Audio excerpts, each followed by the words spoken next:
你好，欢迎收看《新闻面对面》，我是谢仲。来，一看为你介绍今天要请到的特别来宾，左边第一位立法委员王一川，大家好；资深媒体人姚慧珍，大家好；政治教授范世平老师，大家好；右边为你邀请到台北市议员李明贤，大家好；桃园市议员备少将于北辰将军，大家好；资深媒体人汤仁君。大家好。好，那习近平是不是真的有在川习会的时候，那要阻挠台湾的一些的军售包括让我们拿不到相关的一些呢？那我们是真的能够拿得到吗？川普到底会不会打电话？而这中间呢，他们的海军代理部长所讲的，那是不是有暂停、有延宕？那到底如果真的延宕，责任要归给谁？这是大家所关心的重点。国民党主席郑丽文，然后接下来在6月份的时候呢，要去访美。媒体上报道说，他这个主轴是台海和平常态化。什么叫做台海和平常态化？那到底是谁造成台海没有办法和平？所有这些都是大家讨论的焦点。但今天可能显然，国人的目光焦点会摆在两个地方。第一个，就媒体人黄光芹，直接讲到黄昌，民众党主席，然后包括是不是有八席白银的立委要拿去让国民党运用，然后包括另外就是民调方面是不是有一些的状况？好，那这些包括民众党最近的退党潮，黄昌主席为什么要发函道歉？然后连柯文哲当然力挺了，说就算他也不见得做得好，到底出了什么样的一些状况？好，另外呢，从今天上午开始一直到现在，应该说从昨天吧，因为从昨天那马英九基金会。就已经有消息说，在今天上午会开记者会，会直接针对萧旭晨王光慈这些提出他们相关的一些证据的资料。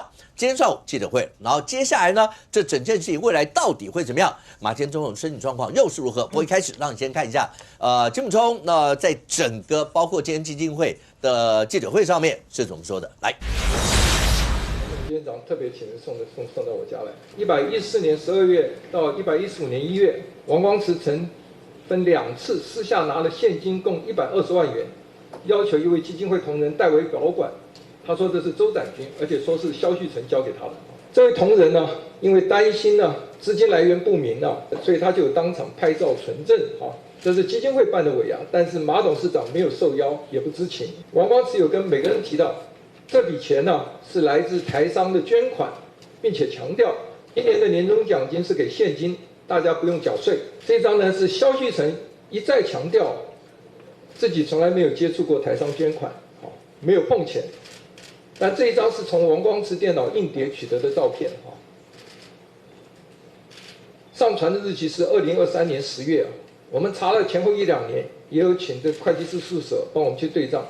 都没有找到类似金额的入账记录我不知道这张照片他们要如何解释？来，任俊，这整件事情看起来真的是越演越烈，是。然后包括基金会讲说要告萧旭晨、王光慈，萧旭晨也已经发了声明，是说他要告今天开记者会的金溥聪老师相关人等，都已经出来了。而这整件一路烧。那当然，包括马英九前总统的身体状况到底会是怎么样？好，我们先回到大家看，包括这张照片，这是今天让大家看的，包括这张照片，拿着钱，大家都拿着钱要拍照是吧？就是我也不知道为什么，但是萧旭晨有讲说，看到这照片就知道他光明磊落，很坦荡，要不然怎么敢拍照？但整件事情现在就开始进入到了，因为是3人小组，先在昨天的时候讲说没有。那看起来没有什么萧旭晨跟王光慈还没有什么违背财政纪律一些问题，所以今天这整个记者会你自己看到的什么状况？这张照片就是今天引起非常大的震撼的这个照片那事实上这个画面的这个萧旭晨那另外画面的这一位呢，被说是厦门台商协会的会长，叫做韩银焕那今天的这个金溥聪相关人开的这个记者会，指控了说这个时间点是在2023年的10月份的时候呢，那萧旭晨呢有拍下了这张照片，照片从哪找出来的呢？是从王光慈的电脑档案里面找到的这是到目前为止的说法。可是这张照片呢，更验证了一件事，叫做一张照片各自解读萧旭晨在今天的时候发了声明说这个早上有参加记者会这些这个金溥聪这些他通通都要告。对于这张照片呢，萧旭晨的说法是这样我敢拍照片，敢留下记录，就是坦荡这是一方的说法。另外一方呢，拿这张照片质疑的是什么？如果有一张照片是你有碰过钱，有没有其他的钱，也是这样碰来碰去的？这就回到了其实一开始的时候，为什么大家讲说金溥聪今天大概是整个是有备而来了啊？因为对于这个钱的部分哦，萧旭成一贯的说法都是说，来，你看他这一个，我从总统府以来从来没有经手过钱，一向都清清白白。这个的说法有一个人类似帮他背书，叫李德维。李德维，因为当时这个马英九李德维是3人小组其中一个，马英九他们很生气嘛，就觉得你那3人小组怎么这个搞这么久哦，叫你这个限期这个报告提出来你也提不出来。李德维当时受访的时候，他说他们有找了很多人来约谈，6组人吧，我印象中啊，然后有些人也不愿意配合，也不愿意怎么样啊。但是呢，他其实有提到一件事情，就是跟钱的这个部分，他说萧旭成也没有经手财务，然后中间还提了一件事情，说，那你马英九金溥聪说我是受马英九的委托。委托书在哪里？你也从来没有拿出来过啊！今天下面米该造出来都造出来了啊！来看一下啊，本人已于民国115年2月16号亲自当面委任前国安会秘书长高华柱跟金溥聪2人协助调查萧旭成、王光慈涉嫌违反刑法侵占与背信案，特此声明。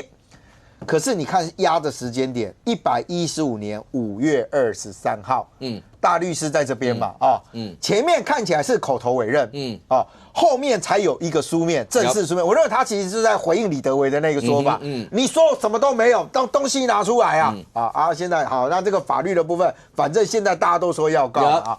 可是这些事情呢，事实上并没有化解外界的疑虑。说今天的这个记者会开了之后，其实很多人更是一头雾水。首先是关于钱的部分，因为马英九最在乎的就是钱嘛按照马英九这一方面的说法说，他至死不知道有这笔钱的存在。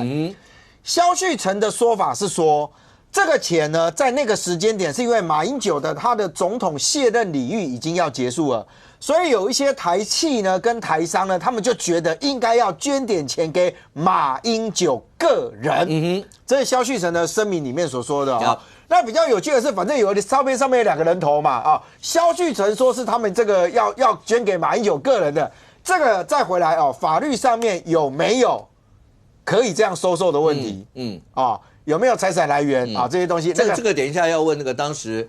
那个柯文哲哪一个案子是你？中央基金会你的基金会那样好。那反正会针对基金会相关一些规定很熟。法律问题待会再来可是呢，既然有一个人头叫萧旭成说，他们说要捐给马英九那还有一个人头，这个也很好找吧因为就直接金溥聪点名，你是厦门台商协会的会长，叫韩银焕。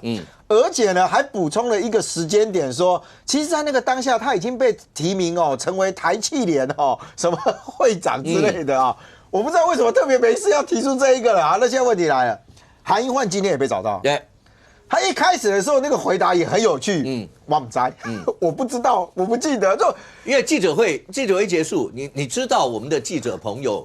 那个敏锐都非常非常强的，是，所以呢就直接打电话就去问，因为现在不管是怎么很容易嘛，上午好像有一篇报道有找到，下午也有找他再问，对不对？那结果上午跟下午的这个同一个韩银焕，可能早上下午记忆点都不太一样因为第一时间被问到的时候，他是说我不知道，那不知道你就麻烦了，你知道吗？要么这就是 AI 变造的不嘛就是那这个钱到底是怎样下午的说法说这个呢是给马英九个人。好，问题就来了萧旭成在今天早上发的声明里面，他提了几件事情。他说第一个，这个钱呢，当时是由一些台商，但我不太确定啦，因为地点是看起来是在中国，因为他在中国厦门嘛。那这些我也不知道是新台币还是这个人民币不过，我主持人想特别看一下嘛我觉得那应该是新台币吧，是新台币我也不太知道，人民币很难拿回台湾来，然后怎么用呢？那为什么会在大陆拿新台币给他们？对，你在大陆拿这么多新台币，你要怎么拿回台湾也是个问题吧？而且通常一般的认知来说，通常以前有捐款的话，通常也不会这么麻烦，签个字据我收到什么什么什么，大家做个证明，签个名就结束了我们也看过，不是我不能，我们也听过类似有这样的说法就是签个字就知道了，这样子很少抱着一叠现金，签字也很蠢签字也很蠢签字要没那凶啦。签字就不会照各自留个底啦，互通个电话就好，为什么要签字？我来问一下，为了要取信于人呐。哦，好，很多时候是为了取信于人，或者说，但很少抱着一叠现金嘛。好，来回到萧旭晨的说法，萧旭晨说呢，他们当时决定要给马英九来的个人使用的时候，有跟马英九说明，马英九同意了。同时有做了一个指示，要用在公用用途之上。好，这就成为后面的各个的争议的出现啊。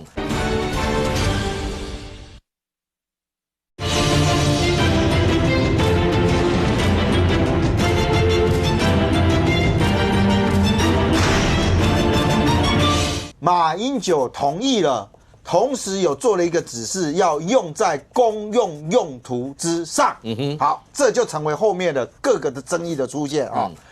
那今天下午这个韩银焕后来再被找到的时候呢，他的说法看起来跟萧旭晨是比较一样的了。他说他这个就是要捐给个人的，但到底他个人捐还是好几个，不知道哦。因为萧旭晨的说法是说有一些台企跟台商。那这笔钱到底是一个人捐出来的，还是大家凑？不清楚。这也是后来马英九这边他质疑的嘛。有这笔会不会有别笔嘛？好，再来，在今天的这个金溥聪所召开的记者会里面呢，更出现了这一个，这就是刚刚所揭露出来的，讲说呢，这个在这个过程当中哦，这个王光慈有拿了一笔120万的这个现金交给了一个人代为保管哦。萧旭晨这边的说法是。我如果他其实要明讲，就是我那边侵吞我的吞体的话，我干嘛交给一个见证人呐？但是马英九这边指控的是包含到这个啊，你可以看得到这里面有钱、有字、有信封、有字啊。我不太知道为什么特别都爱写字了啊。马英九在115年3月16号特别签名写下来嘛啊，上面写说什么呢？王光慈给小蔡的绩效奖金，刮胡。收买小蔡人心，小蔡主动交出，这个字看得出来吧？看得出来，他的字是这样写的嘛？马英九签了名，一笔钱在这。我觉得问题在绩效奖金的旁边那几个字啦。什么叫做收买小蔡人心？因为今天的说法已经到了什么程度？你知道，就是这一笔保管金。后来被怀疑说是不是拿出来捐，因为他们举例说，107年到113年的时候，所有的薪资发放再加上年终奖金跟绩效奖金，都是由基金会的人事这边、财务这边透过银行端汇出，唯一只有一个在114年的时候没有这笔支出，然后改用现金发放。他们现在质疑的就是这一块啊。那我也必须讲啊，你听到这边一定觉得奇怪，这个基金会是你冲啥？113年大家拢等下就钱。结果财务没想到讲，奇怪，我都没出来，我没有叫银行发钱啊，每年都是我这边出去的，怎么今年没有？好，马英九这边给了说明，他说，因为王光慈一个人包办了财务，包办了收纳，包办全部都在包办，对不对？这个基金会也蛮特别的哦，就是这个组织章程上面怎么可以这样子弄，也不知道了啊。好，再来哦。他们还指控了一件事情，说当时不是交了120万去给这个中间人保管吗？结果呢，他们怀疑说，其实后来把钱交出来的时候，刚刚不是有个照片吗？说他担心说要交出的时候钱被私吞，对不对？好，今天早上记者会说，那笔钱交出来的时候是旧钞，结果拿出来发奖金的时候发的是新钞，我不太知道是不是因为我不能又快过年嘛，我是不是到银行去换钞？我也不能乱揣测嘛，因为他们这样怀疑嘛，他们怀疑那笔钱可能不是同一笔钱。一个前主席开干现在的现任副主席，一个前总统开干自己的前幕僚，甚至连前国安会秘书长全部都一起拿进来，大家都在各说各话。我说这。大家听完刚刚讲的这一大段，各说各的，然后各自都要提高的时候，还是没有人搞懂到底发生什么事。萧旭晨说：“我们敢拍照，我们敢什么？表示我们问心无愧，我坦荡。你今天开记者会这些，我全部都要出来告。”他们这边质疑的是有这一笔，会不会有第二笔？会不会有第三？而且马英九全盘否认，因为他的说法是，我根本不知道有这笔钱啊。这就回来了这一位韩银焕，他后来的说法。钱怎么给谁是一件事，那好像柯文哲讲说什么钱是他个人的哦。但是现在问题回来的是，如果马英九全盘否认，认为他不知情，他觉得这些东西从来都没有进账，什么什么都没有。萧旭成未来进入到法院的时候，他该怎么去举证这件事？因为他唯一的论证就是马英九其实都知情，但他忘记了，弄到最后变成今天双方各自发声明了。OK， 这中间过程当中，刚任俊有提到说，包括那些钱呐、然后基金会金溥聪他们今天出来指控是这样。然后到了下午的时候，王光慈也有发了一个声明，讲说那所有的钱不是什么120万什么，他说是330万。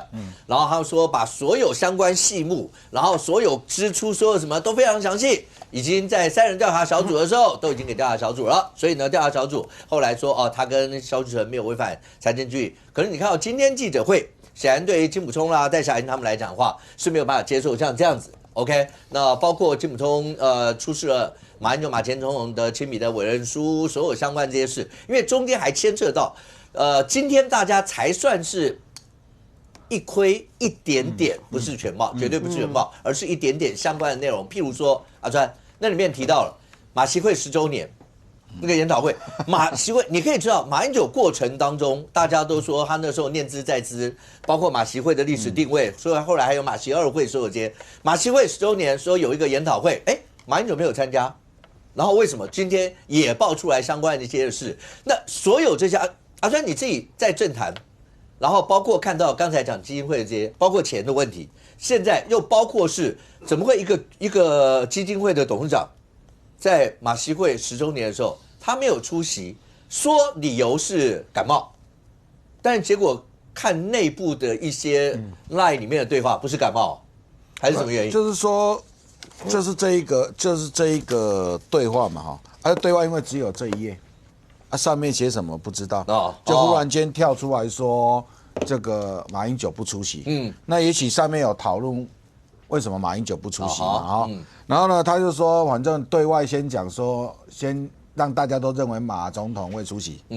反正到最后来接的时候，包括来接的包括相关的人都觉得没有什么突发然后要接的时候就说马总统不舒服那到底前面发生什么事，我们也不知道。但是我个人会认为，就是这个什么王小光就这一位了就是这个。他的这个应该他的那个秘书什么后来执行长这位，应该是在保护马英九。我个人觉得，因为他不会去害老板，我个人认为他不会去害老板，所以前面一定有一个不能说的理由然后就不让这个马先生出席这我个人认为。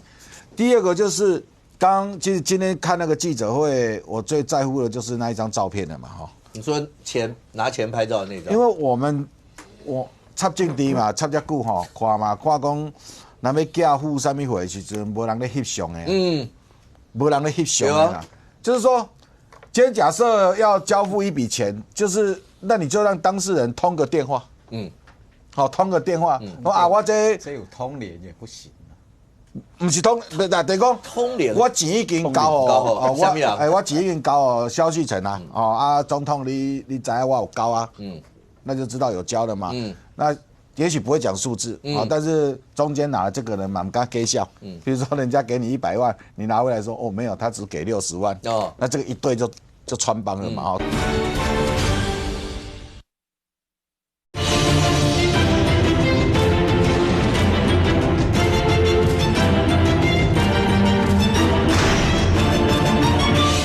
也许不会讲数字但是中间拿了这个人嘛，不敢给笑。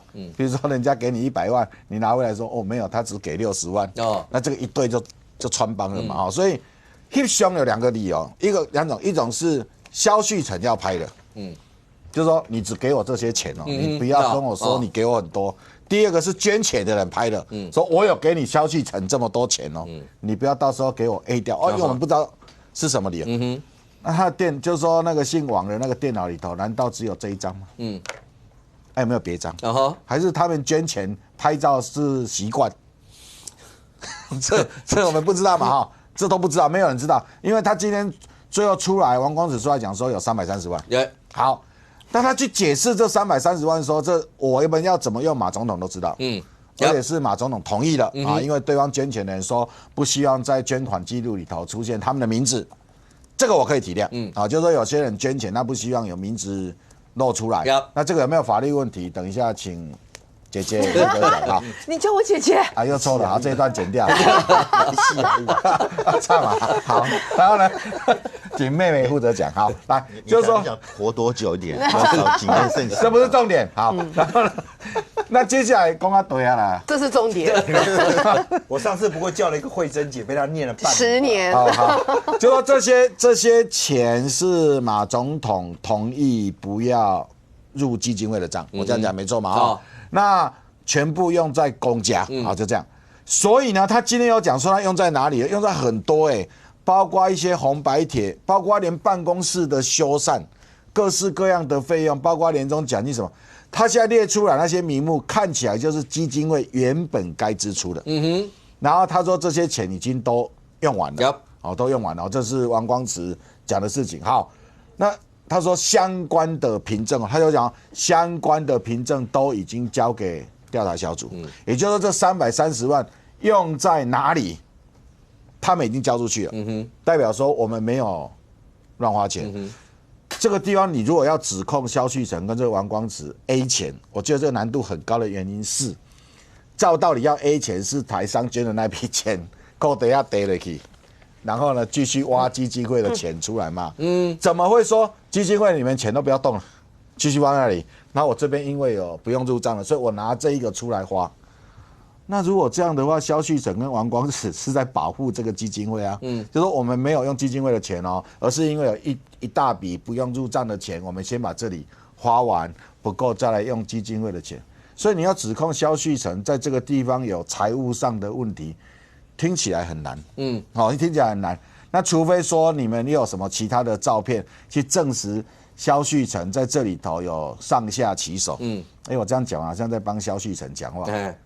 算了，可是我觉得不合理的原因是，怎么会把那个不入账的钱？我跟你讲，照道理来说，那些不入账的钱，合理来说应该是连基金会都没办法核销。可是马先生需要，马先生需要，可是基金会不能核销。也就是说，马先生想要去做一件事情，可是跟基金会的宗旨不合。可是它是一个好事啊，就是一个好事。可是跟基金会原来创立的宗旨不合，会计师会有意见啊，这笔钱不应该花，那你才是拿这一笔钱出来用啊。可是现在王光慈今天发新闻稿讲的那一些内容，看起来都是基金会可以支出的项目啊。而且这个钱是2024年，2024、2025，现在已经2026，那为什么会计师在2025没有发现呢？他2024的5月拿到这个钱嘛，现在按照王光慈的说法，我觉得2024，那2024也有花一些钱，那你在签证的时候2025你也没发现呢，到2026现在看起来是2026会计师才在问说，那你们怎么没有年终奖金的这些课题？所以我是觉得这里头应该还有人没把话讲清楚哈。那你说弄到去调查啊，就是去不管去地检组、去法院去搞这些事情，对马先生来说是好的哦。您这滚狼，你那部的对马先生来说是好的。这好像在指出说马先生同意有人捐给基金会的钱不要入账。这马先生承受得起哦。对，你刚讲的这一段是王光慈说的，萧旭成他们这边的说法。对啊，所以你可以想象为什么金溥聪他们今天要开记者会。他们的意思就是，就算是这样的说法，对马前总统来讲，跟大家想象马前总统强调财政纪律，对，强调所有那些，感觉上有点落差，所以他们讲说他们连这个，所以这是王光慈跟萧旭成那边的说法。对，但是他又说他们有把330万的凭证显然他们也有去做账哦，就是说这330万有去做。那我觉得照道理来说，这个做账他们应该有给马先生看，不然你做账干嘛？就是马先生知道这笔钱，然后就让你们去公用，用完之后呢，你照道理应该跟马先生说330万用完了啊，就花在这些地方，请你看一下。看完如果不想要入账，这个就把它丢了。就是我们没有 A 钱啊，我们最贵没 A 钱，马先生你知道我们没有 A 钱，可是光这件事情就代表马先生可以接受，这种不入账，这对刚刚讲就是说对他的对马先生的形象来说。也不好啊。那如果你把王光池跟萧旭成逼急了，他如果到时候说，不是啊，这个330万啊，之前有没有其他的钱？怎样？哦，那愈讲愈大定的时阵，我觉得对马先生吧，所以您这规定的家人、好朋友、部属三组人家人、好朋友跟部属这3种人互相弄来弄去，最后受伤害的是马先生。因为这整件事情你可以想象得出来。那刚才，所以来宾今天希望把所有的各方的讲法能够一起并呈给观众朋友，然后包括刚讲的，所以为什么会提到说哪一部分是萧旭成、王光子这边的说法，哪一部分是今天金溥聪他们代表马英九有基金会代表马前总统出来讲的这些相关的内容，所有这一些，那这样我们是不是就先让大家释疑？来，慧珍妹妹。我们有叫姐哦，对，慧珍妹妹，这整件事情好，刚讲到第一个，跟马前总统给大家所有的形象上的感觉，这是第一件事情。第二件事情就是金溥聪他们今天记者会就直接讲，那这些麻烦一下，那你没有办法交代清楚，他们就送法院嘛。对，所以王光子他们是说，我都给调查小组了。对，所以显然调查小组调查的内容，对，金溥聪或马前总统他们也没看过。对，应该是这样嘛。对。然后接下来呢，就看起来，今天金溥聪回答那个记者提问的时候，他说马前总就说什么时候要提告，尽快。对。接下来就进入司法诉讼了。你看了这么多基金会，今天刚讲到，包括基金会的内容，能不能入私账的，会不会有小金库的，跟所有这些。你现在看，觉得问题落差出在哪？好，这个我是跑财团法人跟公益信托出来的嘛，也不是出来，就是我比较专精这一块。我可以从我自己跑新闻多年的经验，我觉得这绝对有问题。有问题是因为他把公账变成私账，他等同于是讲说把这一个台商的捐款变成是私人小金库。但是成立财团法人基金会的目的就是不会有所谓的私人小金库。所以，光是有私人小金库这件事情，其实已经违法。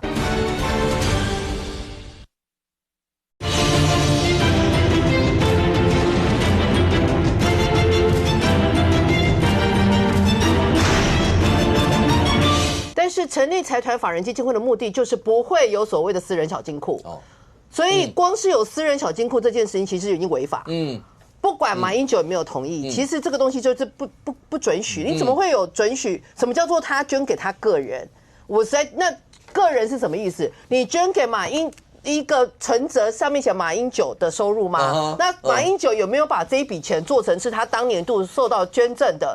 如果没有，那是你等于是害马英九也逃税哦，因为他有这一笔捐款没有。第二个，马英九没有选举啊。你怎么可以随便有一笔钱捐给你？这个我是不理解啦。照理说这样子应该是要报就赠与吗？应该有赠与嘛？如果就报赠与了，对，要报赠与。那我捐给你100万，你会收吗？你给我100万，我为什么要收？你要我干嘛？没有干嘛，看你可爱可以吗？我怕你要我肉偿，不行。对，我这个人就不会啦。我跟你说，在我30岁的时候就有类似过，我有讲过啊，就有那种就讲说，我跟你讲，没寡这个。好了，不过你要问范老师啊，来，我给范老师钱，范老师你收吗？看心情啊，看心情。对。你不会吧？你一定会收吧？他是公立大学的教授，他收他就 GG 了啦，不能收啦。对，我们讲的是法律上你可以捐给我们协会可以了。你看是不是？对吧？也是要捐协会，这才是正途哈。所以我的不要跟他乱学好不好？你那政治人物那个跟不一样，就是说。这个为什么要成立财团法人基金会的目的，就是说，其实我就是公开对外嘛。你如果认同我的想法，你就是公开就捐到我们这个嘛。基金会。如果说现在有给你钱私用，这不就是柯文哲的案子吗？不管是众望或什么，就有类似相关的事情嘛。第二个，我今天听他这样讲哦，其实你知道问题在哪里？他说他给他那个钱的时间应该是2023年的10月嘛，哈。他说他给了这个钱120万啊，是王光子啊交给那个同仁啊，请他保管啊，说这是台商给的啦哈，请他觉得有点问题，而且还跟他讲说这个是萧旭成转给他的啦哈。那好，那就是请他，那个人应该有点怕，所以他才会拍照做那个。再来，今年2月份领的那一个钱哦，说是那个年终奖金啊，领的是新的，好是新钞，刚刚给的那个是旧钞。那现在讲这个2月份的年终奖金啊，有说是116万，但是另外还有3个人，所以这个金额有可能是116万到200万左右，再加上刚刚讲的120万之前的那个旧钞，所以现在王光慈讲的330万，是把这2笔给倒在一起，说全部捐的是330万。哈，我现在要讲的是哈，现在是人家讲出这2条，你才弄了一个330万。如果没有曝光的不是只有这2条呢？如果是3000万呢？好，那你们刚刚讲嘛，如果为什么我收钱，我自己收钱，我要给别人？对啊，如果我要 OC 的话，很简单啊。我如果只有我跟范老师 OC， 你们大家都看到眼里面，难道不会举报我吗？我就把它当成是这个一起的哈，一起。所以为什么要收买人心？你马无婚啊，这代志你马无婚啊，见者有份，见者有份啊。投名状的概念吗？不是啊，如果你把我抖出来，大家一起有事。可是，一开始萧旭成你就说你从头到尾没有经手钱，现在有照片出来，你才右边说这证明你募款很积极。募款为谁募款？募款去哪里？为什么不是进公账？我觉得这个是没有含扣空间。再来就是今天其实这个金小刀就金老师。不能讲金老师哦，他其实讲的，我觉得把他整个弄起来，等于是马英九过去这几年被架空，被软禁，被夺权。为什么被架空？我们刚刚提到的这个过程，看起来是他都不太知道。我就问这个啦，哈。这是什么？马习会10年啊，马习会应该是马英九这一个人他一辈子最高光的时刻，就他自己看法了哈。虽然我跟他政治的看法不同，他今天这个10周年哈，怎么可能？他讲什么？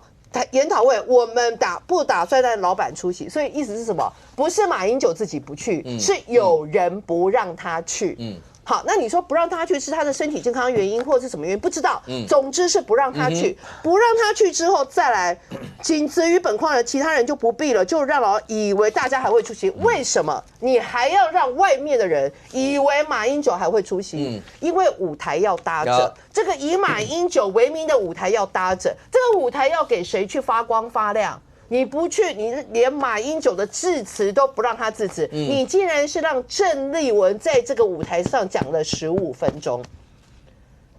马英九不去，照理说你就讲大家，那谁要去表演谁的表演？为什么你以马英九之名办了这一个所谓10周年，然后你搭了这个舞台，是要把这个发光发亮的机会是给郑丽文，是不是也是因为这样的情况之下，这是他变成是党主席、副主席之前还之后，我们不知道。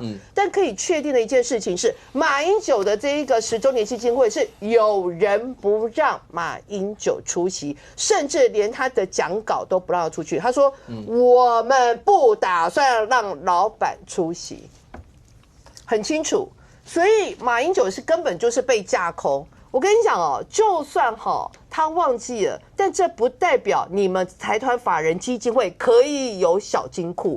光是这一点其实就违法。第二件事情，不是只有这2个人不是只有这2个人违法，财团法人马英九基金会的所有董监事，你们现在都有问题。为什么都有问题？财报、钱财有没有入账，有没有去比对？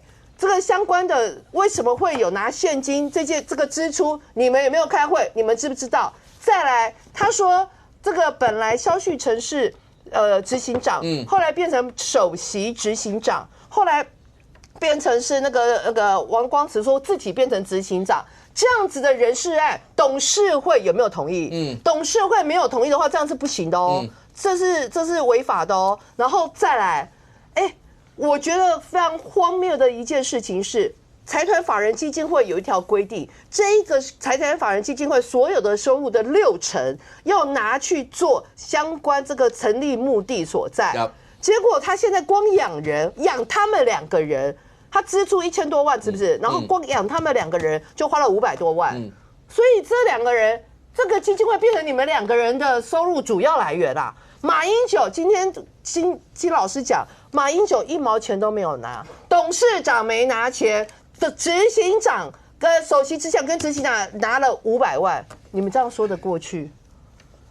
对我讲一个比较难听一点话，如果这件事情完全都是他讲的，这个根本去加官没有功啊，没人这个安内啦。所以今天为什么？其实我看到他这个，我看其实连我跟他政治立场截然不同，可是我看了其实很难过。这一篇是在上个礼拜末的时候，因为讲说对马前总统什么的，所以呢他就自己公布一个影片，然后包括金溥聪，然后包括律师在，然后在那面前叫马前总统写，然后最后叫他签名，是这样来的这一篇。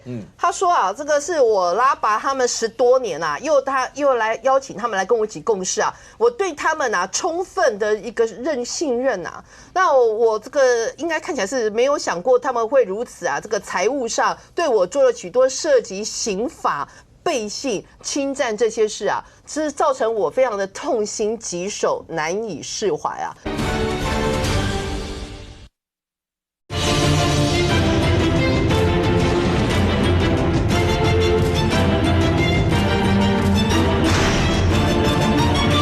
没有想过他们会如此啊，这个财务上对我做了许多涉及刑法、背信、侵占这些事啊，是造成我非常的痛心疾首，难以释怀啊。其实今天金老师讲到一个最重要的一件事情，马前总统有没有可能出现一些所谓的失智症现象？可能有，可是你站在他的角度，你反而应该是让他更多的去接触，让他更能去这个社交生活，让他有助于他的一个头脑的一个维系。但是他们的做法是什么？让他与世隔绝，连金老师都没有办法跟他接触，居心叵测。然后现在你要把人家这个基金会把它变成荣誉董事长，你安排人接董事长，然后呢，连他的这些什么办公室什么什么都要裁撤掉。他现在是被你整尊庙，整个马英九基金会根本就被你规划旁体，被你入市了，直接就被你这样子借壳上市了，然后把马英九先生前总统把他弄成他老了。其实他应该是讲了一句怎么让他家人把他给赶回去，这个应该是非常，就是他应该是用了很难听的话。最后，其实金老师今天讲的一个，他说马英九说，就算他再怎么糊涂这一种涉及法律的事情他也不至于糊涂到这个地步啊。我认为真的，虽然大家政治立场上不尽相同，但是真的不要因为马英九的身体可能出现一些这样稍微的所谓失忆或者是退化的现象，就反而趁机，然后呢就在上下其手，然后到最后就把所有的问题归咎他身上，这是欺负老年人。那将军，因为这件事情真的两件说法是迥然不同啊，你可以看得到。那包括刚刚讲到，那今天后来下午也有一些讯息，消息他们就讲说，不是他们不要让马英九、马前总统这样，是包括因为周美青跟马英南两位是不是有去申请那个辅助宣告嘛？对， OK？ 辅助宣告。然后对，讲到这个，其实你说大家在讲到前总统面临到这样一些状况，所以你看今天在记者会上，戴霞玲有哽咽了。金溥聪金老师讲到这里也有哽咽，就讲到马前总统的状况。然后那这一段，当然这个辅助宣告还没有下来，他们是申请了只是先分案了。只是这件事情会牵扯到，就像萧主任讲说，那时候是周美青还有马维忠他们有讲说是有那个国内的医学中心的医嘱，说马前总统是不是不要让他公开露面，好像有提到这一段。但是这整件事情一路走到现在，中间的恩恩怨怨，像譬如还有一则讯息出来，是萧旭晨那个地方写了一封信给马前总统，还记得2024年那场总统选举。因为马前总统在选前接受了德国之声的一个访问 ，Charles Land， 对，讲了一个大家要相信习近平的那个话。后来侯友宜最后一场大造势，马前总统没有上台，金溥聪金老师那个时候是马前总统的操盘总干事，那萧旭晨就写了一封信给马前总统，那里面似乎也写到这个人是不是有忘恩负义什么一大堆这些词，从这些大家又把它翻出来。在现在2026年的今天，在讨论这件事的时候，为什么2024年初甚或2023年尾那个时候的恩怨情仇要拉出来，在这个时候再讨论这些，同时一定要把马前总统的身体状况要摆在这里面一起讨论？为什么？我先讲哦，马英九现在他个人最重视的2件事情，第一个清廉是清廉，对，你不能打破我的底线。第二个，我对于两岸的影响力，我觉得这是马英九不会放下的。因为在任的总统，他现任总统跟习近平当时是国家主席嘛，见过面，马习会大概也不会再有了。就是两岸的总统，我记得那时候是马英九卸任前吧，准备要离职之前，做了这个马习会，这绝对是两岸应该空前也是绝后了。我觉得以后几率也不大了。那么这个对马英九来讲，那是他人生上的一个非常重要的里程碑，就是马习会。第二个就是清廉，我觉得这2个一个都不能少，马英九一个都不能少。但是萧旭岑在去年就是因为马英九没有被邀去侯友宜最后一场选前之夜，马英九耿耿于怀，所以萧旭岑写了一封算是一个电子信函给了马英九，马英九是感到非常的窝心，因为萧旭岑里面写得很清楚，马英九虽然已经离开总统8年了，可是对于两岸，对于这种宏观，还是受到世界上的一个所谓肯定的所以这是无人可取代。马英九看了一定很高兴，居然还有知己认同我不会像那些人一样连台都不让我上。所以在里面讲说军长对此仍有此影响力，无人能及，所以马英九看得舒服。第二个呢，就是说你不要再管国民党的党内的纷争了，就是他们不要理他们了，因为他们连台都不让你上，太过分了所以你要把目光放向神州啊。我们现在很少在讲中国，在讲神州吧？对。那我记得我小时候第一次听到神州是神州大儒侠史艳文，对，从此以后我没有听过什么神州了，是云州大儒是云州对，跟神州不一样，云州不是神州对，那表示我台语不好，对，大家可以看一看。那么讲到神州，就表示那是一个天花板，就是马英九对于两岸是他一个天花板，那他也一直认为他的成就是到达天花板，无人能及。可突然间让我连选前之夜，国民党侯友宜选总统的选前之夜，然后操盘手居然是金溥聪所以他觉得痛心。那这时候萧旭岑就就讲说，这种人是什么？你知道吗？不仁不义，这种人叫做忘恩负义，用这样来形容金溥聪。那么如果按照金溥聪以前跟马英九的这个交情，哇，这还得了？你居然骂金溥聪不仁不义、忘恩负义。可是马英九回的这个，他1月24号就在2024年的1月29，他也回了萧旭岑这个电子邮件，他写什么？旭岑光慈来函尽析，所陈诸建议大致务实可行，原则上进表同意。也就是说，他讲的这一切包含了吹捧，不是吹捧了，就是让马英九开心的话语，还有骂金溥聪的话语，大致同意。但事实上，数月来有很多重要的事务处理。大体上依所陈意见办理，重要来咯。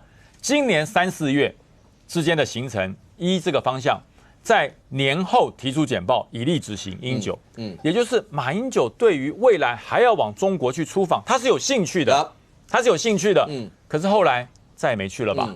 再也没去，后来就是几乎都是萧旭岑自己去了。所以马英九对这一项，他心中可能是有了一点疙瘩，才会把金溥聪找回来嘛，因为。萧旭岑，你不是要叫我去吗？那个马习会的那个什么周年纪念几周年的纪念，居然10周年居然没有我，对不对？你请不来习近平，至少把我请去嘛，我是主角之一，居然没有我出席，所以他心中不舒服，他觉得是不是萧旭岑要用我马英九的这个政治的影响力，要创造些什么？那么我觉得马英九最不能接受就是说，我是奔走以马英九的想法是奔走两岸的和平。但是我不会把奔走和平化为任何的利益，包含了政治利益，包含了金钱的利益，马英九不允许，这是他清廉嘛。可是金溥聪公布的那张照片，那听说是王光慈电脑里面的东西的那张照片，萧旭岑明白的接受了台商的2叠，那如果一张是1000，那就是100万，因为有那个有资深的记者王瑞德把它放大去算，是10叠嘛。如果1叠是10万，10叠就是100万。那如果每一张是2000块，那就是200万。那多少不知道。那一张照片对马英九来讲，我觉得是不可承受之痛。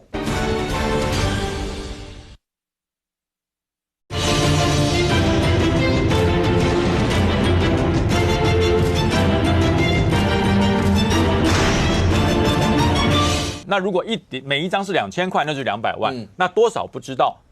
那一张照片对马英九来讲，我觉得是不可承受之痛。你怎么可以用我马英九奔走两岸和平去创造金钱的利益？而且这个利益呢，到哪去了？那萧旭晨的讲法是说，我跟你讲，我敢拍这个照，就表示我问心无愧。这见鬼！那又不是你公布的。如果今天是萧旭晨公布的哈，说我有这张照片哦，我这张照片表示我问心无愧。可萧旭晨之前怎么讲的？我从来不接触金钱的问题。我从来不接触金钱的问题。那请问金溥聪先生公布的那张照片，那里面是冥纸还是纸钞？那是钱呢？那是钱呢？那是白花花的新台币哎。那你怎么说你从来不接触？所以我觉得这一张照片应该是刺痛马英九内心的那个软肋，说，你把我奔走两岸和平化为新台币啊，化为新台币，这个钱去哪里了？所以我觉得马英九连续2次在公开场合都讲说是贪污犯，他讲贪污犯哦，所以他对这个事情是不能够谅解的。范老师，明姐，你等一下大家所有讲完以后，你一次做结，因为这牵扯到国民党内部的副主席、这基金会的家变，所有这些 OK。那范老师，因为今天看到没有那则新闻说马英九去年访中的时候，有没有因为情绪上的一些的失控，结果搞到老共的3大单位说算了，你以后不要再来或什么这件事情，今天有记者问，然后金溥聪老师也有特别提了一段，他有说，反正那什么中间有很多都没有证据，没有什么了，到底证据在哪里？怎么会有这样的一些事？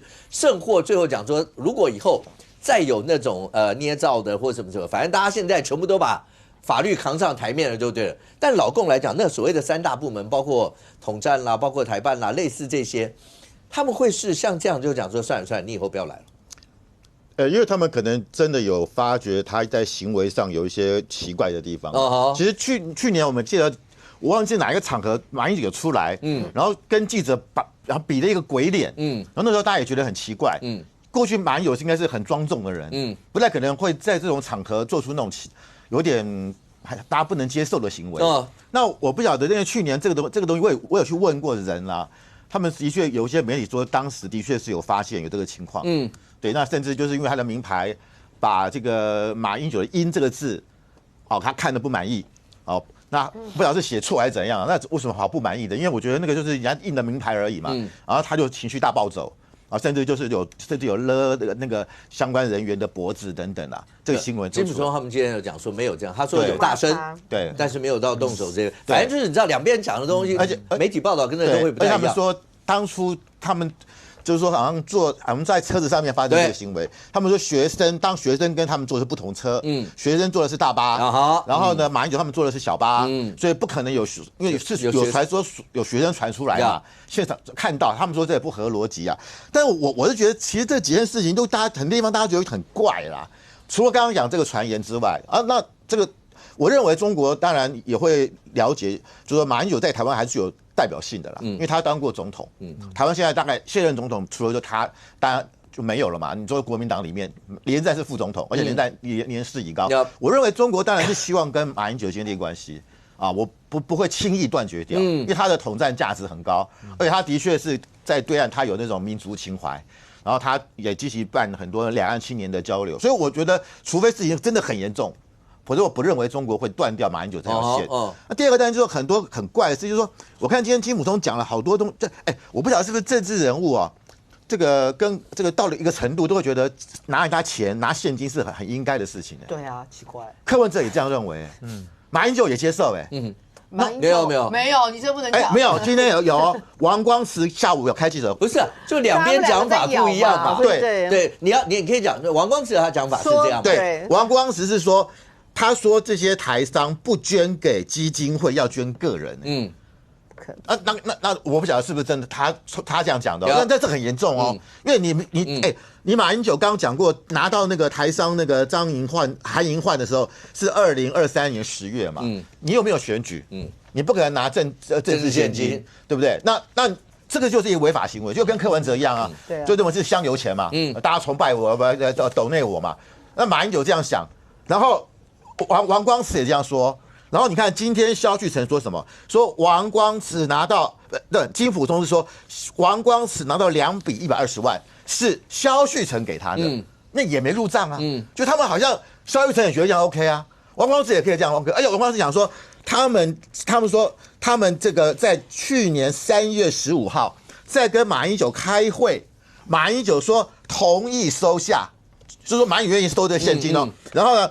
而且他说呢，要把这个钱用于公务，然后什么是公务不知道，然后说共330万，然后王光慈说这笔钱呢，在今年农历已经完全用完了，这330万用完了，他用到哪里？他先2023年10月 PO 的那张自己存的那张照片，2024年3月马英九说收下，然后钱用到2026年，对，怎么这个横跨了2023、2024、2025、2026？然后王光慈还说，因为去年啊4、5月。国民党对不是有什么查党产吗？他们就说担心会查到马英九基金会，还把这330万还没花完的钱啊，去年啊交给一个马英九的随扈，由他代为保管。这个怎么可以这样子？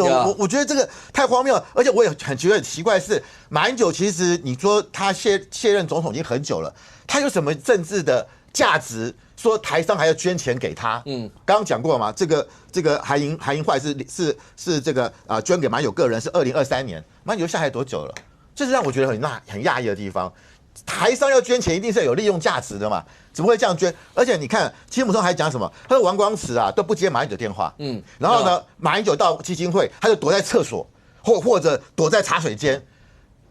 你还说后来躲在桌子底下，还说后来还躲在桌子底下，这是玩小朋友们玩什么？玩密室脱逃啊？不是，你是在马英九基金会上班呢，你看到你自己的老板然后今天还那个谁，那个萧旭成说他看到说王光慈看到马英九会发抖，还说有身心理障碍，那你们两个干嘛？你们是老鼠看到猫吗？有必要这个一个基金会也不大？有那么多厕所可以躲吗？两个人看，你来我就不，我就躲，我躲你就来，这个也很奇怪。而且金溥聪还说，王光慈从去年2月到今年2月一整年，只见了马英九5次，对，年薪250万，年薪250万见5次，这也不合逻辑啊。然后他还说，那个去年10月25号，这个他们在王光慈的群组上说，我们呢执行长高升国民党党主席副主席，意思就是说啊。我就递补为执行长，那我问你，你今天如果是执行长的老板只有一个人呢，就马英九，你还可能一年见5次吗？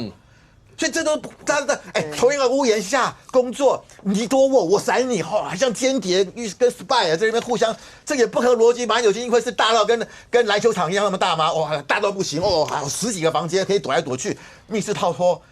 就是一个基金会认识几个工作人员嘛，所以这些说法，然后还说金溥聪还说，他说萧这个这个金溥聪他们在去年10月18号，他们跟这个李德维、薛湘川跟尹启明去北京见宋涛，还有萧旭成带队，然后去见宋涛，马英九完全不知情，然后他说萧旭成跟这个王光慈多次去中国。马英九不知道，那为什么这件事又跟宋涛搞在一起了？难道宋涛要知道马英九基金会的运作吗？还是说这些台商捐款是在宋涛的指使下捐的？所以说宋涛要了解里面的财务状况呢？就很奇怪啊！我干嘛带着调查小组跑去见宋涛？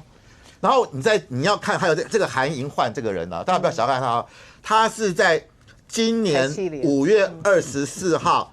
他今年当选了这个台企联的会长。台企联是中国最大的台商的组织哦。下面全中国有300个台商协会，然后他是今年打败谁？打败那个叫做河南丹尼斯集团的董事长叫王上清，他爸爸叫做王任生，大家知道他是丹尼斯百货公司，外号叫河南王，他实力非常强哦，你知道能够选上，这背后他就是一个台商王了，而且我们知道全国台企联，他的台商企业这个联合会，他的荣誉会长是谁？国台办主任。你要知道这个在这个他是2007年成立了。2017年，他当时成立10周年的时候，是谁去参加这个活动？是全国政协的主席去参加。然后当时的国台当时的国台办主任啊，还宣读了习近平的贺电。所以你就知道这个台企联是多大的组织。所以这个韩银焕绝对不是等闲之辈。他在今年4月17号当选，他说一件事情，他们在上海举行大会，他说要加速推动两岸融合实验区。为什么？因为他是从台企联成立以来第一个福建出身的台商。OK， 因为过去的第1届到第3届的会长都是广东东莞的，第4届来自于深圳，第5届、第6届是上海。所以据了解，因为国台办主任宋涛他在福建工作了整整23年，所以他希望这次的会长是由厦门的台商协会会长担任。那个人是谁？就是韩银焕。所以韩银焕是厦门台商会会长。所以你要看说这件事情还不只是只有马友基金会，背后可能还有什么？还有宋涛，还有国台办，他们还有他们的厦门帮、福建帮的影响力。所以我觉得这里面啊一搞出来真的是非常复杂了。可是明显，好，来最后这整件事情，以一个国民党现在看到里面从本来应该只是一个基金会的，我们讲说是家变吧，现在已经不只是家变了。那对你们来讲，怎么媒体上面当然有讲，不会有赢家啦。那包括马前总的身体被讲出来，在讨论，包括到底基金会里头胜或两岸关系，刚才讲到那些都被摆进来讲了。这当然不是变那么单纯，说不止没有赢家之外，不要演变成另外一场政治风暴了。当然，你对旭升来讲，我多年在媒体的同事，我对他的了解那么多年，我相信他的清白了。也不可能大叔大姨公按他收集放到自己口袋里。就大家讲的，就说如旭升自己讲的，我收个100万，我还拍个照，说我这样我拿到钱，我觉得不合理的。那第二个，对马英九来讲，马英九。对国民党来讲，就说他带领国民党2008年到2016重返执政嘛，他有他的历史定位啦。就说下台的身影怎么样？就说这一次的事情可以闹那么大，真的版本太多了啦，要太多阴谋论了。第一个就说，我觉得刚刚大家讨论很多，没有讨论到马家人的定位跟角色。包括马以兰跟那个，就说周美青他们去申，对他们申请，当然他申请不是说口头申请而已，还要附上，他们已经地状申请了啦，还要附上相关的医疗证明嘛，一定有嘛。那不管法院怎么判，至少这是接近一个事实嘛，就说一个辅助宣判嘛。因为法院一般像这种还要鉴定了，还要鉴定啊，鉴定一定有医疗证明相关的都有嘛。就我了解，荣总都会有了。好就说，可是这个就说。马家人申请之后，第一个马英九就出来发出声明说，他驳了周美青说啊，未经我的同意，深感错愕跟遗憾，这不让人觉得很奇怪吗？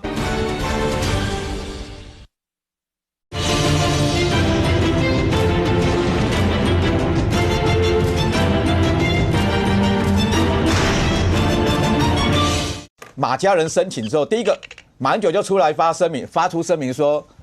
他驳了周美青说啊，未经我的同意，深感错愕跟遗憾，这不让人觉得很奇怪吗？那第二个，他就说他跟马以兰也没有那么熟啊。老实讲，马大姐住在我选区了，我偶尔会遇到了，甚至我就遇到马大姐，我就问他说啊，马大姐你要干嘛？他说他要回木栅跟他弟弟一起吃饭。这种情况你说他不熟吗？所以马英九的情况就说，当家人有认为说对他健康有疑虑的时候，那。第二个，马英九出来透过声明打脸他周美青，那他个人的决定还是有没有可能被诱导？就说，我就在外面讨论很多事情，这个事情真的是太多面向了啦。好，当然就说，现在我们在选举啦，也要募款，就说也不可能说什么像阿川公签个名或打个电话或怎么样，就说至少拍照这个事情比较很怪吧。当然韩会长出来解释了，就是他是捐给个人的嘛。那这一部分，当然未来这部分有没有违反相关规定，检调会去查清楚啊。所以只是说目前来讲呢，对各方，对第一个，我认为这个对马英九个人来讲也受伤，对他的过去的历史定位也受到影响，对马家人当然受影响啊。你说如果是周美青心里面，然后被先生讲说，哎呦发个这个辅助宣告没有经过他的同意，深感错愕跟遗憾，然后。马以兰跟他关系也那么好，然后被他讲说是陌生人不认识，这整个事情都很怪了哈。那一开始是这样子了，我就说，当马英九认为说基金会账目有问题的时候，要透过说3人小组，对，那3人小组也都会调查相关的账目都有的时候，那你现在包括现在当然金溥聪是那个马英九的代言人嘛，他出来今天开记者会，他又推翻说3人调查小组的所有的记录都不算的时候，那怎么办？最后谁来做裁决？我想问一下，因为3人小组是在今天是礼拜一嘛，然后他经常讲说今天上午要开记者会，然后好了，这里有一个时间表了，3人小组是在5月24号，今天是25号。5月24号的时候，3人调查小组的报告出炉。然后但是对镜头讲说，那他们调查完以后，大家有看到李德维讲说，那没有什么证据能够证明萧旭晨他们有违反财政纪律一件事。然后今天就开了记者会，王光慈讲说他们所有调查报道都已经给了那个3人小组嘛，所以刚刚讲说那330万什么的，虽然时间也许你说会有点急迫，但是。以一个不要让事情闹大的角度，3人小组为什么不就跟金溥聪或者怎么讲说，哎，不是，他们所有资料都给我们了。如果你们要看，因为后来这还有一段，这一段是3人小组是讲说，好，那既然第一个他们报告只是讲那个结果，那你要开记者会，那等到家属既然有说要去申请辅助宣告，那就等辅助宣告有结果以后。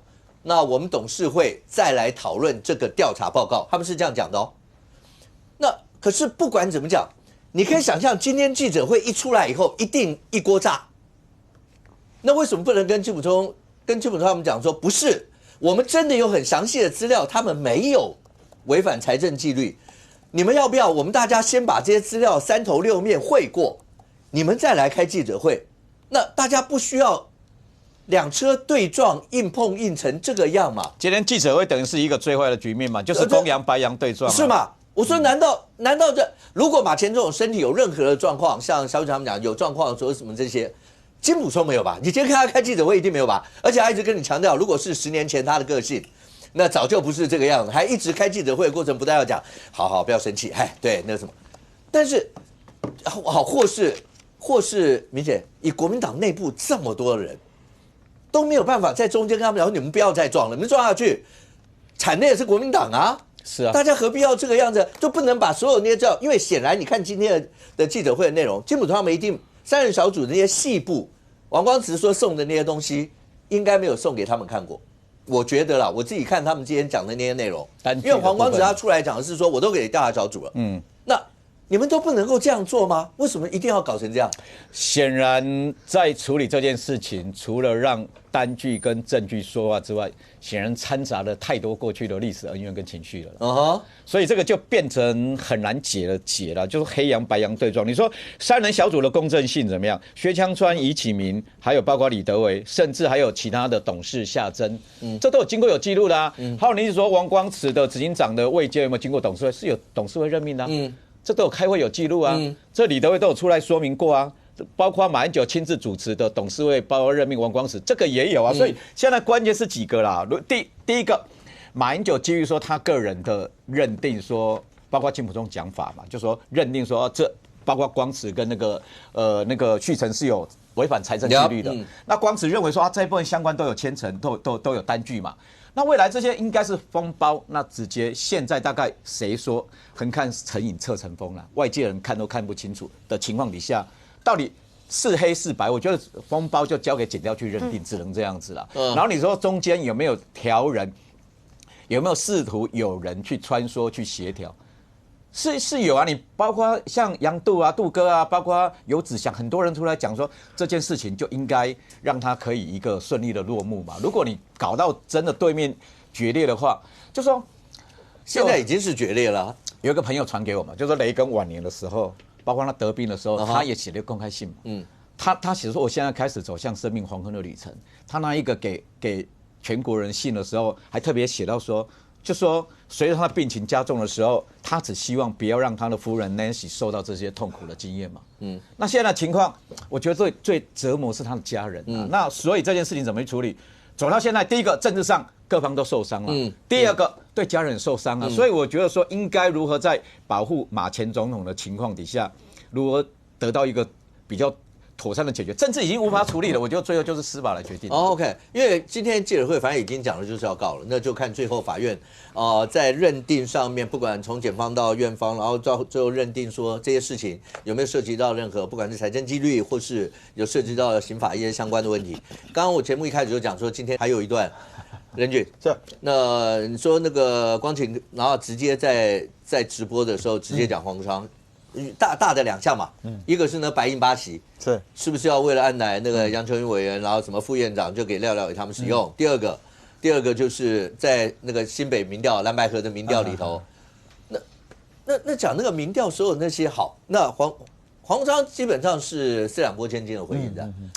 我觉得黄国昌基本上现在把光晴姐所有的质疑都已经把它视之为是李珍秀等级了因为当时李珍秀不管说什么，黄国昌说这个我不需要，不值得回应。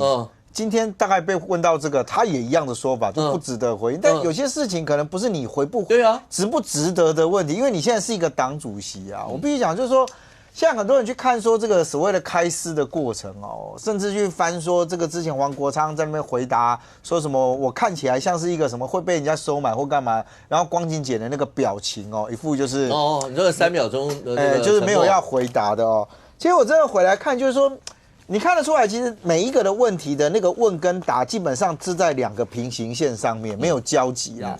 光晴姐比较多的那一大段问题比较多，都是问这些事件对于民众党来说后面怎么办？人家我们就把这2件事，因为黄国昌他在很简短的，像民调那个，他就跟你讲说民调不是我做的是，他就这样回嘛。对 ，OK， 这2件事可以让观众们知道这2件事到底严重在哪里？不是，它的严重其实来自于是因为这中间，比如说以民调来讲它是牵扯到蓝白合而且那一个就特别又点到新北的这件事情，是跟你黄国昌有关。很多人都在讲说，那你黄国昌到底是真实选还是怎么样选？他一直在强调，所以我们那时候在看他那民调嘛，他民调耍了一个花枪嘛，就是当我蓝白，你不要管我们2个之间怎么 PK， 对，就我蓝白推出一个人的时候，那老实讲，这种做法对小党是有利的。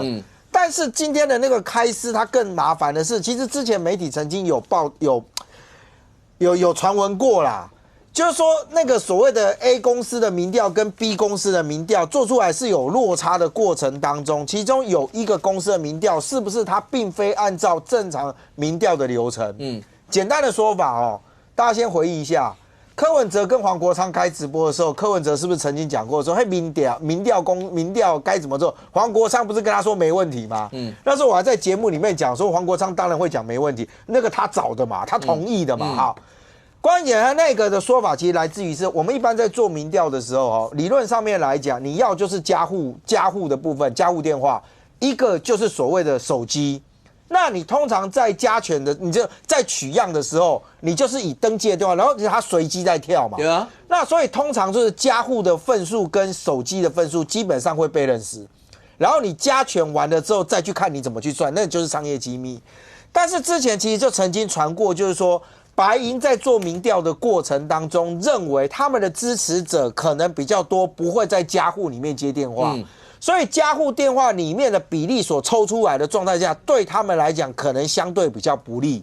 所以过去曾经有一个传言是说，他们试图去调控所谓的手机，也就是当我在这个平均分配取样的时候，比如说我这边取到了六个来宾，大家都被打到电话。但是呢，我自己判断这6个里面呢，除了慧珍看起来比较温柔可爱，可能会对我好一点之外，其他对我都不友善。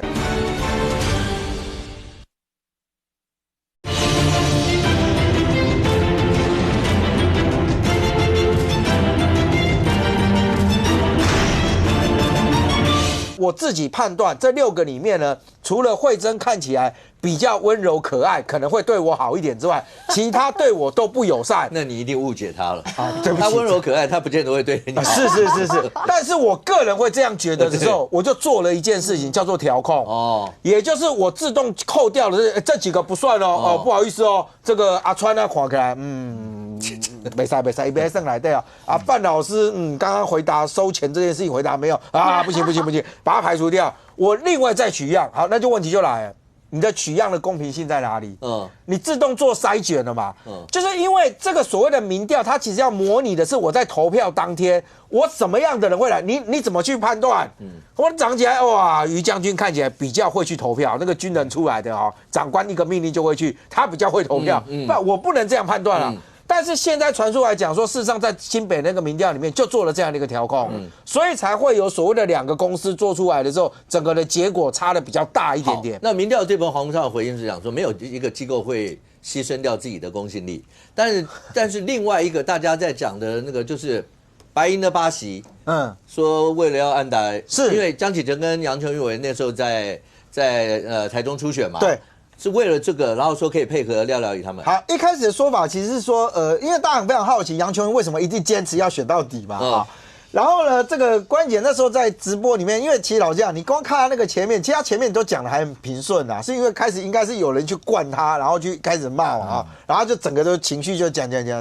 可是他那个说法，按照关姐的说法是，他跟廖廖宇求证过，廖廖宇说了这件事情，他后来再跟周瑜修求证，周瑜修也承认有这件事。好，什么事情？黄国昌自己认为他应该帮助江启臣。我老实讲，光听到这件事情，觉得第一个是民众党介入国民党的党内初选，他没有蓝白合的问题哦，他是你国民党2个国民党的立委在初选，你自己的初选可以由别人这样搞，我不知道国民党怎么看这件事情啊？就是他想要试图去介入国民党的初选，所以他决定找了一个人叫廖廖宇。那个江启臣现在是台中红派的少主，上一个红派的掌门人就叫做廖廖宇，廖廖宇交给江启臣。杨琼英一部分来算，被认知为叫做浅红派，因为大家都红派嘛，他也有他自己的人脉嘛，他有自己的这个努力的结果。那结果传出来，居然是说黄国昌呢，为了要表示对这个江启臣有人认为江启臣应该去选市长。所以呢，跑去找了廖廖宇，跟廖廖宇说，如果你能够说服让这个江启臣去选，然后杨琼英愿意退，转而去选那个副院长，我觉得听到这边还要再卡一下，副院长开什么玩笑啊？是可以这样子，大家搞来搞去，巧来巧去，戳来戳去，我私相授受。你说投票大家投不知道就算了，可以公开这样巧的哦。对不起，他私底下偷巧啊。结果呢说了，如果这样，那换杨琼英去选副院长，民众党的8席可以交给廖廖宇，让廖廖宇全权运用。听到这边你会觉得更奇怪了。第一个，廖廖宇的身份是什么？他是立委吗？他是党团吗？他是总编吗？他是总召吗？还是他是党主席？没人知道但是他根本在立法院不是没人知道，是都不是。对啊，那都不知道。对啊，结果突然就说我把这8席都给了，我不知道廖廖宇拿这8席是不是？然后我们晚上我们8个人大家凑2桌，大家互相打牌是什么的？居然传出这样的一个消息，说愿意给他运用。好，那光晴姐的质疑是这样，你当时黄国昌的身份又是什么？你也不是党团总召，你就是一个党主席。可是党主席可以这样子为了你，而且老实讲了，这个的决策是不是你民众党统一做的 ？OK， 所以我觉得台中市我们大家做成决议去支持江启臣，这个对江启臣也会有伤哦。因为你怎么搞到最后你们的选举是这样，他党来帮忙介入？我就问嘛，在座如果民进党的，给他有把人讲恁动来这里选举，给他大家来给你抢一种，嘿啊，话恁几时要交给，你有法度接受？对啊，阿川当过执行长嘛，对不对？跟你谈说51席借那个明显他们用不是，那你要看你这些人，第一个要先能够叫得动现在民众党那8席有一位叫陈清龙陈清龙跟江启臣是不好他们都台中的，他们都台中丰原的，他们都是要选立委的，他们立委是竞争过的，所以黄国昌到底有没有打听清楚？你要知道江启臣听到陈金龙，和陈金龙听到江启臣，那个不可能结合你知道吗？所以黄国昌去谈这件事情，廖廖宇听到应该是笑笑笑的意思就是讲那个我刚需要，第一我刚需要你到啥岗。第二，你到底搞得清楚这个台中的地方派系，搞得清楚杨琼英、黄国昌跟杨琼英很熟吗？不会啊。不会。我跟杨琼英比黄国昌跟杨琼英熟啊。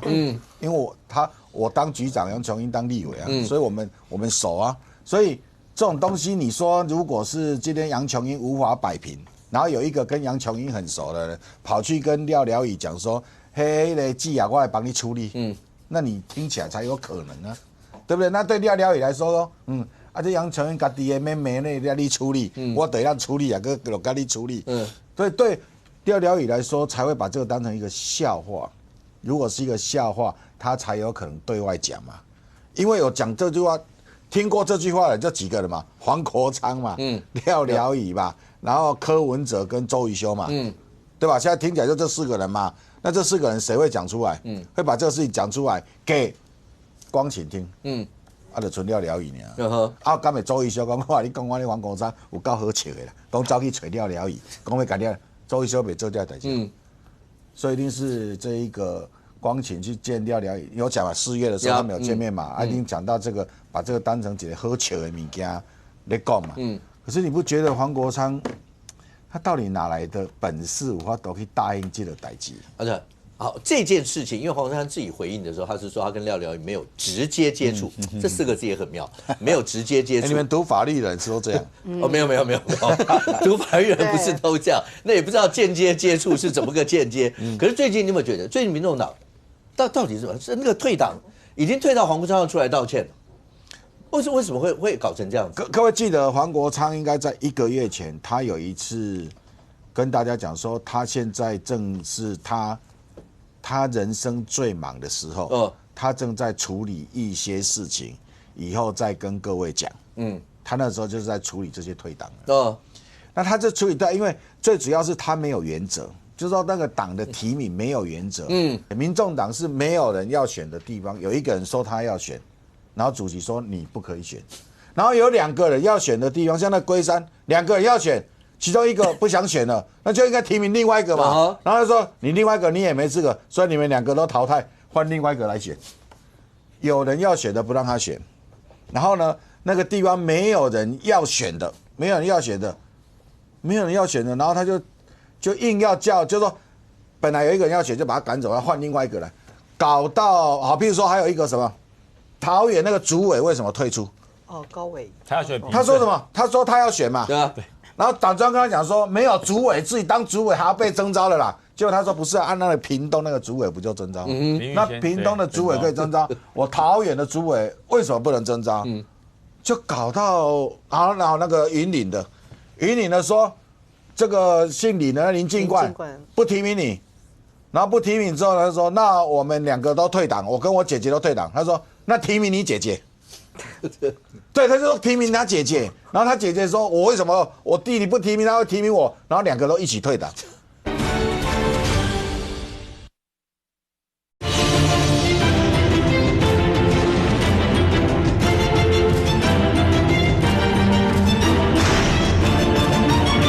他说：“那提名你姐姐。”对，他就说提名他姐姐，然后他姐姐说：“我为什么我弟弟不提名，他会提名我？”然后2个都一起退党，搞到没有制度。柯文哲不是最在乎制度吗？他的科学、理性、务实不是最在乎制度吗？所以黄国昌这样弄之后，弄到没有制度。第2个，黄国昌搞密室政治啊。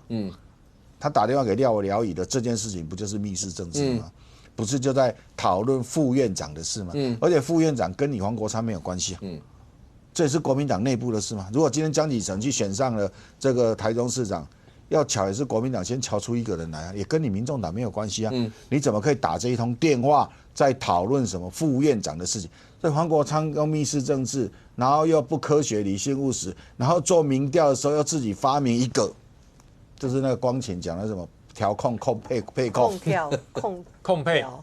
配不是那个光那个词到现在不是光芹，你可不可以跟各位解释，它是你发明的还是专有名词，还是一个缩写？我们搞不清楚。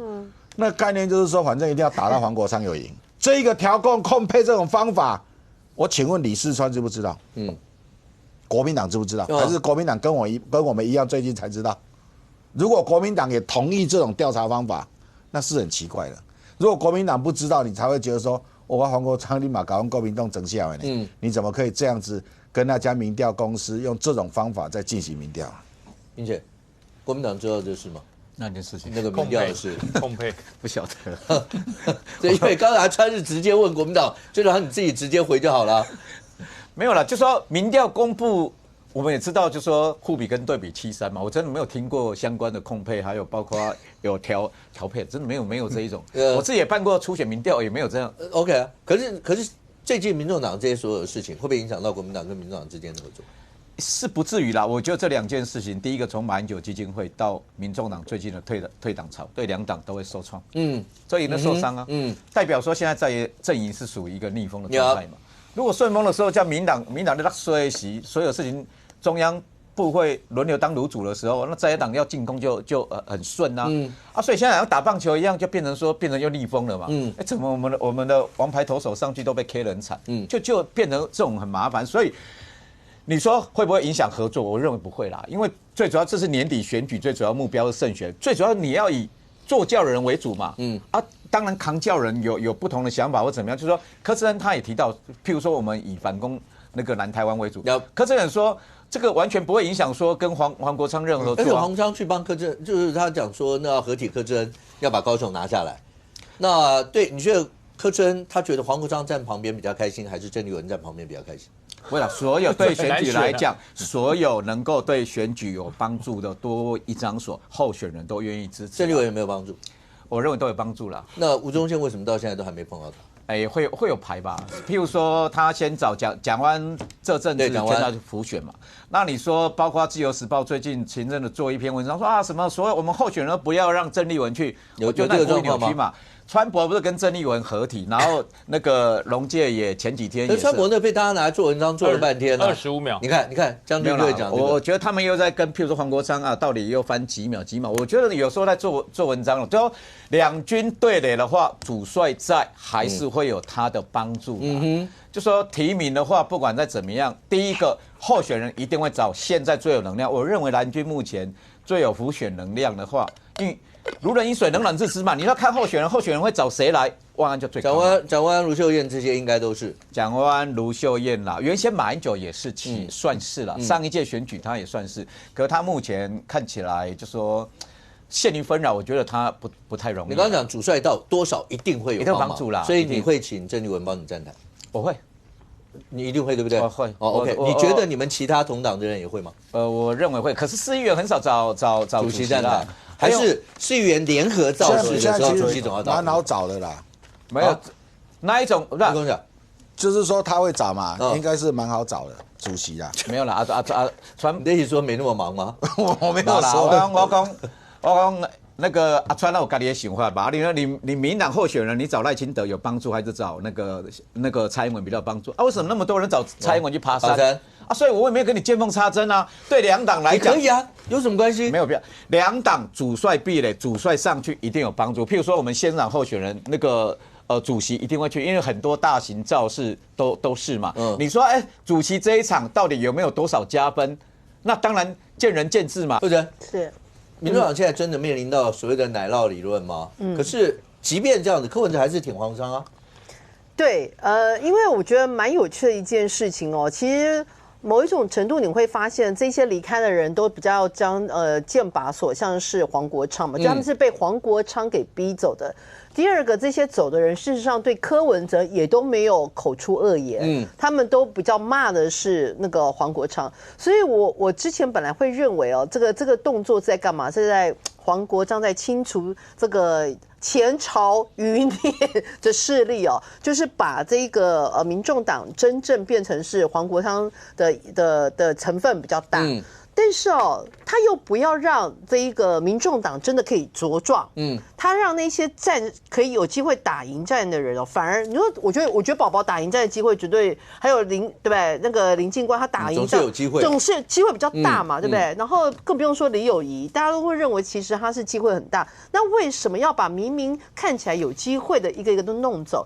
因为哦，我觉得他是也用这样的方式，事实上是跟蓝营在合作，如果我真的我自己的白营越来越壮大，威胁到你蓝营，他可能也不乐见。他觉得呢，就是我就当你的小蓝，但是未来哦，我这个维持一个组织模式，等到2028的时候，着眼的就是正黄配，正那个2028正黄配。对啊，一直有这个说法啊。正黄。不好听。选举要有那个 slogan， 那叫文昌配，好不好？文昌配，文昌帝君，文昌帝君，文昌配，文昌配。对他们可能就是想要有文昌配。那文昌配的一个前提就是我那个黄国昌把自己的民众党变成是伴手礼送给了国民党。我觉得是他现在是在慢慢布局这件事情。柯文哲能够，如果是这样，柯文哲怎么可能接受这样？但是他确实发了一个文，还去挺他。我觉得柯文哲现在他最大的第一个考验，应该是今年年底的2审，这个中望基金会的这个案子，搞不好就会抓去。所以他们现在在讲啊，那个柯文哲他不是2审找了一个新的那个律师，是打行政法的。那为什么要打行政法？就有人在讨论说，他是不是想要去打所谓的释宪？因为他们认为柯文哲在那个过程里面啊，就找出一些事实上这个东西不用了，反正就是想方设法让这个东西，只要宪法法庭如果也接受的话，就不会让这个什么2审然后判决定谳这件事情就被抓去关。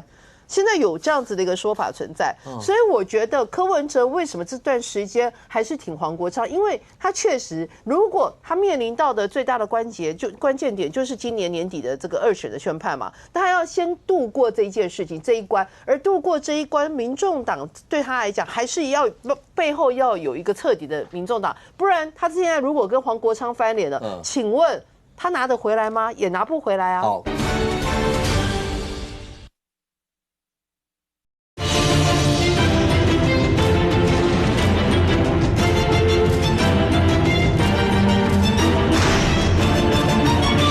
请问他拿得回来吗？也拿不回来啊。好，可是范老师，最后麻烦3分钟帮我们解释2个字。第一个，郑丽文为什么呢？在媒体上面大家在讨论的时候，都会提到说他到底能不能帮国民党就带来所有的选战的人带来加分的作用，这是一个。第二个，可是对郑丽文来讲的话，他见过习近平啊，两岸之间的和平，他一直在强调这个啊。6月他也要到美国去啦，那他也觉得他到美国可以看到。那应该也见到的那个成绩也不错啊 ，OK？ 那甚或媒体上讲说，他这次访美主旋律叫台海和平常态化。什么叫台海和平常态化？就是让台湾海能够长期和平啊，变成常态。谁不想的啊？谁不想是和平的？对吧？所以这个有说跟没说也差不多嘛。只是那个和平是什么样的一个和平？对，都是到底要这样。但你看，就是说古立言在前2天直接就质疑了。今天他是在那个我们的中央社专访，他讲得很清楚嘛，他认为你国民党好像违背了蒋介石当初的反共路线嘛，然后你现在跟美日2个国家渐行渐远嘛，就过去你们是亲美友日和中，现在好像是仇美恨日啊，然后亲中嘛，所以就鼓励人很少。外交官讲话都很含蓄啦，特别对台湾的这个在野党党主席，但是看起来古立言是没有在客气的嘛，我觉得那是直接敲打了，而且他说你到美国去要接受美国各个单位对你的一个你要释疑，你要解释大家对你的疑问嘛，而大家已经认为，而且他认为说你国民党在这个军购特别条例啊，这个国防自主方面，你态度是什么？他针对就是1.25兆。这个国防特别预算，所以我认为啦，郑丽文这次去美国这2个礼拜的时间，他就要去很久哦。我觉得他会很难受。为什么？因为大家一定会针对国民党的疑问，还有就是你为什么要删减1.25兆的国防预算，大家提出质疑嘛。好，那刚范老师讲出来，明显来直接回应2个。第一个，刚刚讲说古立言用的是释疑2个字 ，OK。第二个，郑主席这一次的主旋律叫做台海和平常态化。范老师刚才直接讲说，讲了跟没讲一样，会吗？不了，去美国当然最主要是拜会一些智库相关美国官员嘛，也有立委随行嘛，所以从东岸到西岸主要的城市，第一个包括行政部门现在在联系了，就说跟行政部门会面了，还在联系了，就说当然会准备相关的论述了，那就说最主要。除非是民党不要和平啊，你说和平就是废话，那这样不是否定了，连民党也否定了吗？那你民党赖清德说，难道民党说啊，我的主要的目标就是说两岸战到底，战到一兵一卒，连扫把也要战到底嘛？所以赖清德说，我的两岸政策就是台海战争化，台海一片火海，没有必要嘛。所以和平，你不要说讲说和平就是废话，和平有他的论述嘛，还有他的如何去做到嘛，如何去落实嘛。对共产党来讲，就是说一方面除了两岸要就说双低，两岸要对话，也要加强我们的自主防卫嘛。啊，为什么川普不批？原因是什么？这也可以论述啊。你鼓励人，你可以说清楚啊。为什么140亿你现在不批？啊，到底为什么对台军购变沦为筹码？那为什么把台湾讲说，包括所有那个什么台积电都是偷你的晶片？你要讲清楚啊。那个美国海军代理部长所讲的那个要暂停这些，你们觉得是谁造成这样一些结果？就说川普在包括美中关系，就说为了美中关系把台湾的利益当牺牲，当为筹码，这当然我觉得很严重。特别说包括很多智库的评论说，这次的川习会有讨论到对台军购嘛。过去的6项保证，雷根时期的6项保证啊，当然817。6项保证是修正817公报了嘛？817公报说对台军购逐年递减，然后后来有6项保证说，对台军购不先跟北京磋商，那两个在摆荡中间嘛。美国过去的任何政府从来没有跨越过6项保证的，那现在6项保证模糊化之后，以后对台湾的所有事情都要跟北京磋商，那美国不是出卖台湾利益吗？你当然要说清楚啊。所以都有沟通的过程中，不要唯美是从啊。当然，对于美国讲的，美国是出售对台军售，那当然好事情。可是你现在把台湾利益牺牲掉，或有卖台之嫌疑的时候，当然我们要捍卫我们自己立场，要讲清楚啊，不能说所有对美国讲的，我们都以美是那个把美国当马首是瞻，我觉得这也不对嘛。台湾利益才是优先的。大家再回，这个各国都在问国民党为什么要砍这个台美之间的军购军售的事情嘛。英国、法国国会议员也在问嘛，所以郑丽文去到美国一定会被问这一题。好，那这一题的答案就郑丽文自己想清楚。那你说两岸要和平，美国也希望两岸和平啊。对川普对美国来说，美国利益最大就是台海不要有战争啊。那台海不要有战争，就要把中国处理好啊。那中国如果没办法处理的话，那就是加强这个台湾自我防卫的能力嘛。那你说美国那个海军的那个代理的部长，那他的说法，后来美国的各项官方的文件啊，都说就是说台美之间的这个军售军购的事情没有改变没有改变啊，因为川普从来没有讲他什么时候要批这个题目啊。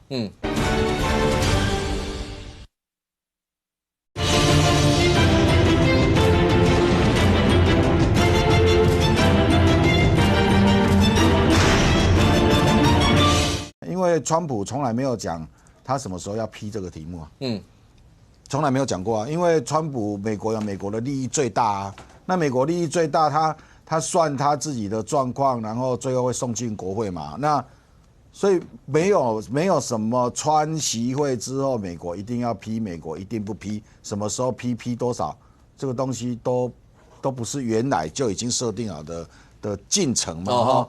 所以我们要看美国所揭露的所有官方的文件，白纸黑字才是最准确的啦哈。那个代理部长在国会做听证，他听证的最后一句话说：“这事情不是我决定的，这事情不是我决定的啊，这因为他的成绩不够高，没办法决定嘛。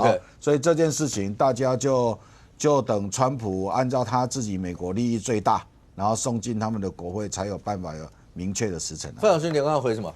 我想就是说，读卖新闻今天有新闻报道嘛，就是说在川习会的时候，习近平大肆抨击两个人，一个是赖清德，一个是高市早苗。因为高市早苗在去年11月提到台湾有事，日本有事嘛。